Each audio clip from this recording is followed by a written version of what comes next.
opciones para cabra para cuando vengan aquí a Mazatlán, Sinaloa, los mejores opciones que hay. Estamos aquí a su servicio. All right, brother. What did he say? All right, this is a Stone Island beach walk. I'm not sure what the beach is called, but I will Google it and put it right down below. Let's go. This video is coming at you from Isla de la Piedra, which is Stone Island. It's in Mazatlán, and this is going to be a 4K beach walk. I'm going to tell you some things about the area, about the island. If you want to know a little bit more about how we got here and what we did with the day, that was the last video. We'll link it at the end of this one. For us, this felt like a Mexican vacation within a Mexican vacation. It was kind of neat to get out the resort and chill out here at this beach. And for a lot of Mexicans, it felt like a Mexican vacation because it was Holy Week, or Semana Santa. So that's why the beach looks so busy. Let's go check it out. We're at the Valero Beach Club restaurant. First off, let's clear up the biggest lie in Mazatlán. Stone Island is not actually an island, it's a peninsula. It's attached to the mainland way down south, but because it's only about a 5-minute water taxi ride from Mazatlán, it's the way that most people get there. You can drive here, like I said before in another video. It's about a 45-minute to an hour drive. And because of that, we'll all just play along with the island vibe. Calling it Stone Peninsula just doesn't have the same ring to it, does it? I asked a beach vendor why they called it Stone Island, and she laughed and said because Stone Peninsula didn't fit on a t-shirt very well. Last year in 2025, Mazatlán saw 4.3 million tourists, which was a record for them. About 10% of them came by cruise ship, so about over 400,000 of them. And that is the biggest day trip that they kind of offer from the cruise ships is Stone Island. So you could safely say at least a couple 100,000 people probably visited this beach last year. And what's amazing about that is during Semana Santa, which is the Holy Week when we were there, 550,000 people showed up to Mazatlán for that week. And that's about 13% of all the 4.3 million tourists that showed up in 2025. So that is going to be definitely a busy week. If you're looking to avoid a lot of people, avoid Holy Week.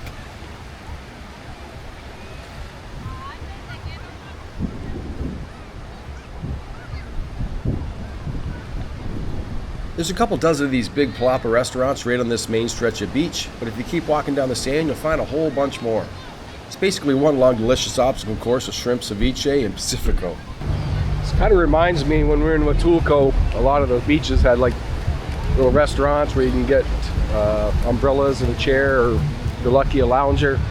And you hang out there for the day, you spend so much money, kind of like a cover charge, but if you want to eat and drink all day, it comes out of that cover charge. So similar. And it is March break, or the Holy Week, I think they call it here. So the kids got out of school on Friday, which makes it really packed right now. If you like banana boats, there's like one every 10 feet. You can tell what it costs.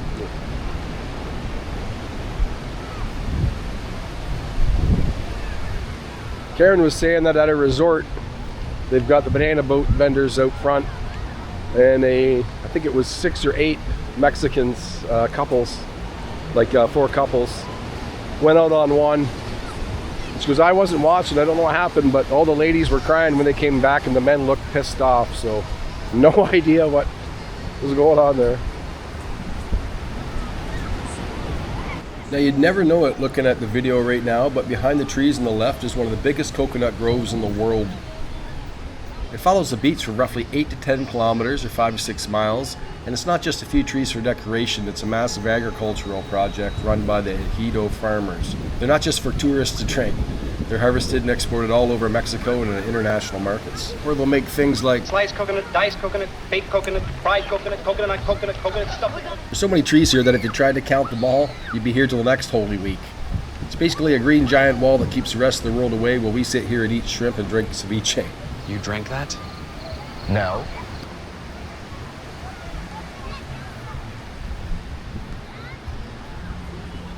Pirates like Sir Francis Drake used Mazatlán's islands and waterway to ambush Spanish galleons carrying gold from the Sierra Madre mines. People are still looking for lost treasure around here. We didn't find any gold, but we did find a 15 peso bathroom down the beach, and that could be worth its weight in gold in an emergency situation.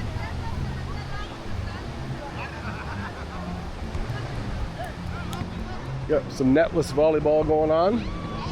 Other activities we saw there were banana boats on the beach. You could rent a jet ski, you could rent an ATV, and they had horseback riding.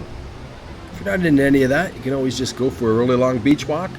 Stone Island Beach is about 10 to 12 miles long. That's about 16 to 19 kilometers of continuous sandy shoreline.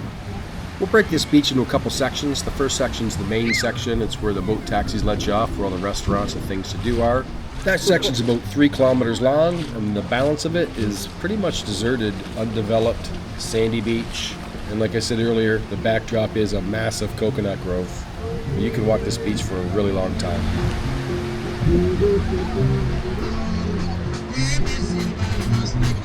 Some vans over there.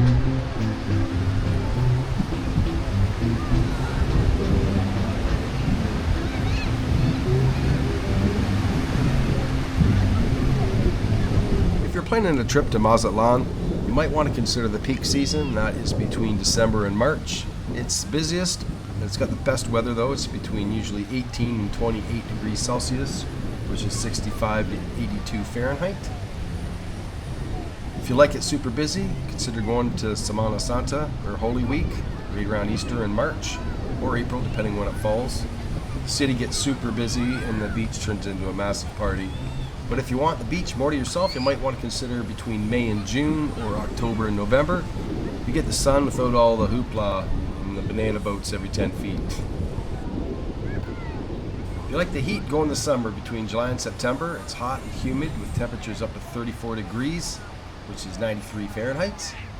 And it's rainy, so it's going to turn really green there over that season. Now for something completely different.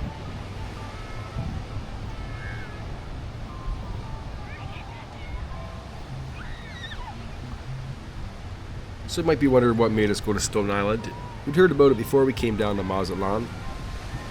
And then when we went on our city tour, a little bit about it as well. So it was on the back of our brain. We got up that day and just really like, what are we going to do with the day? And sometimes you want to get off the resort, so that's just kind of how it happened. We really didn't plan it. It was spur of the moment.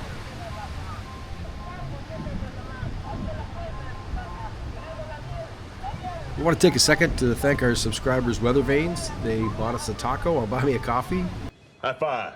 Thanks, guys. You're the first ones to do that. Very cool. We sent you a video reply on there, so check it out. Cheers.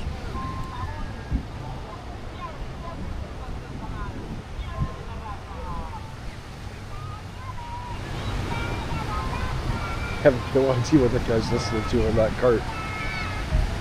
Sounds like home movies of his kids or something.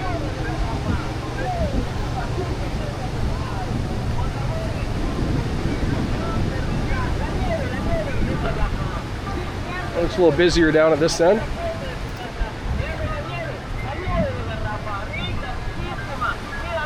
I will say the water looks a little bit calmer here than it does in front of El Cid Castilla.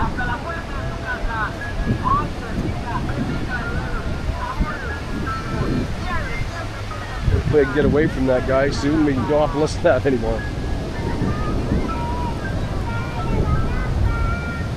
What in the name of God is he listening to?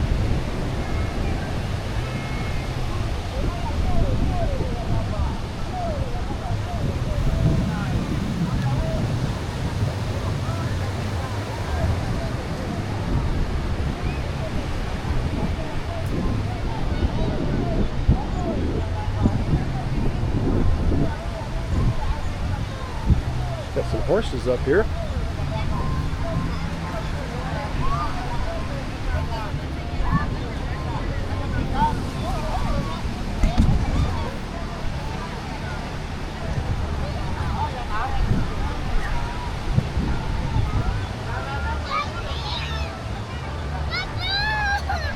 Quite a popular place here.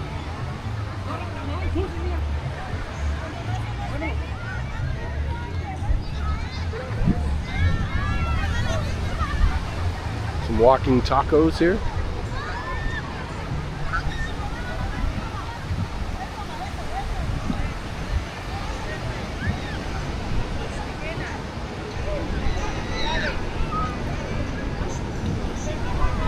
See how much these horses are to rent. Got not going to do it. I just thought I would see how much it costs.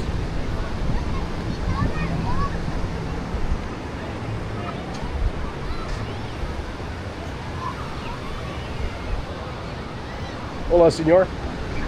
How much to do that? ¿Cuándo? 50 50 por la vuelta. 50? Sí. US? Or, Son del señor. Son del señor los caballos. yeah? $2? No.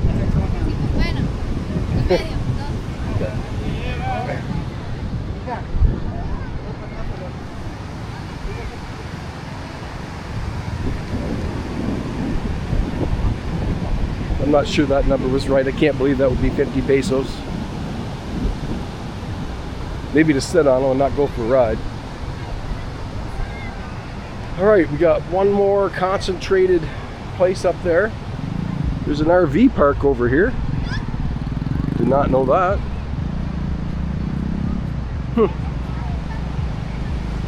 Beach itself's pretty nice. It's easy to walk on. All the beaches we've been on so far have been easy to walk on.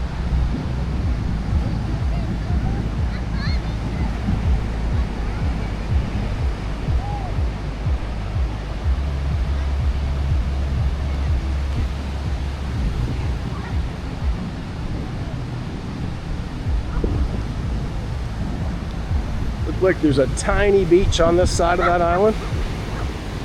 What? A dog does not like me. I don't like you, and the dog doesn't like you.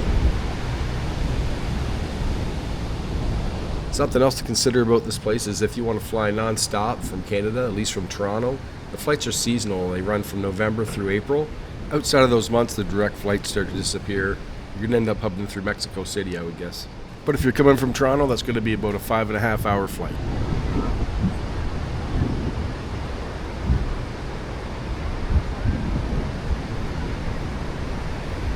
Now, the further you walk from the cluster of restaurants you kind of get dropped off at, or you can walk to from the boat taxi, the less vendors you're going to see. So as you walk towards the coconut grove, you might not see anybody there, depending on the time of the day, as far as like food and drinks go. So you might just want to know that if you're going to go down to that end of the beach and hang out, you might want to bring your own drinks.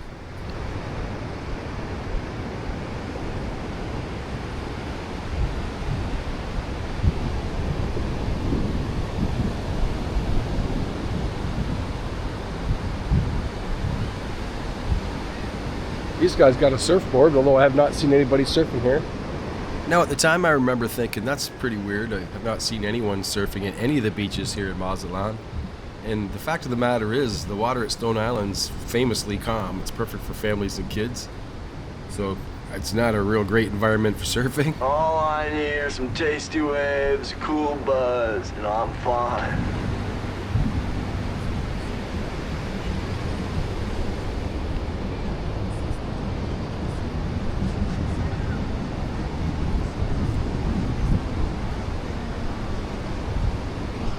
Saw horses, so, you know, watch his stuff.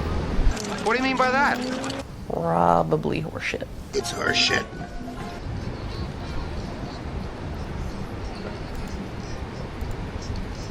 Now, if you're watching this video thinking this looks pretty chill, there's hardly anyone on this beach, keep in mind I walked left from the restaurant we're at, the Valero. If I walk right, there's going to be a lot more people in that general vicinity. So it's definitely going to be a lot busier on that end of the beach. So at the end of this video, we'll show you what that looked like for a little bit, and we'll revisit the horse guy, because I wasn't quite sure about that pricing and I wanted to hear it from the actual guy running the show there. I see a lot of motorcycles on this beach.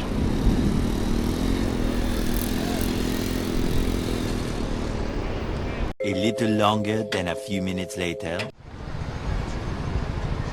Yeah, if you're getting the beach and you need some washrooms, 15 pesos from that place at the end. Yeah, so this is pretty much as far as I'm gonna walk, although you can walk way the hell down there. So I'm not sure what that island's called. but we'll put it down in the bottom of the screen here when I figure it out.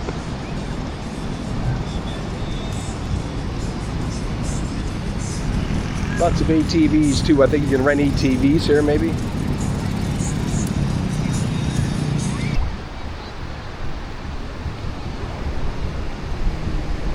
A lot of dogs on this beach, which we like. Didn't see near as many dogs where we're staying. We forgot to bring our dog treats. We got them packed, but we didn't bring them with us. We have cat treats. I don't think I've seen one cat the whole time I've been here.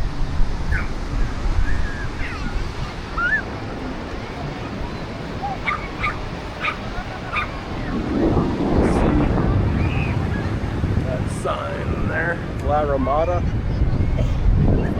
probably the busiest place on the strip.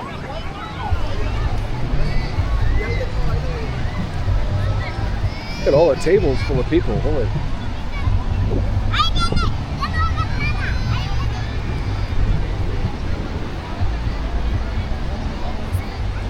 Hello.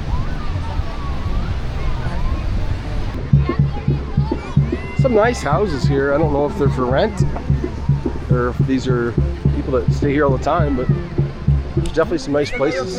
This might just look like a tourist beach, but there's actually 5,000 people who call this island home. Most of the families here have been running the coconut grove, the palapas on the beach for generations. And a lot of these people depend on the same water taxis that we took over here to go to the mainland, if you want to call it that, to work in Mazatlán. So that's your look at Stone Island Beach. Do you think you'd like it? Let us know in the comments.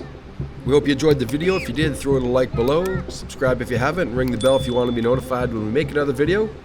If you want to support the channel, you can hit the thanks button below or go over to Buy Me a Coffee. And for those who go there, we will do a video reply for you. So if you have a question you want answered, let us know, or God knows what we're going to give you on the video. Thanks a lot. We appreciate it. If you watched last week's video, you know what's about to happen right about now. And so did everybody's in earshot. But anyway, if you haven't seen that one, you should check it out. We gave you a couple good tips for going to Stone Island. And coming up in the next video, it's going to be our last full day in Mazatlán. And we're going to do a couple cool things. We're going to go do a tequila tasting with some rattlesnake tequila. That was pretty cool. And then at nighttime, we're going to take you to a place off resort for supper that you might want to check out, but you might want to bring your checkbook and your appetite. Who knows what else we'll get into. But that's it for today. Until next time, cheers. Mazatlán, Sinaloa, los mejores opciones que hay. Estamos aquí a tu servicio. All right, brother.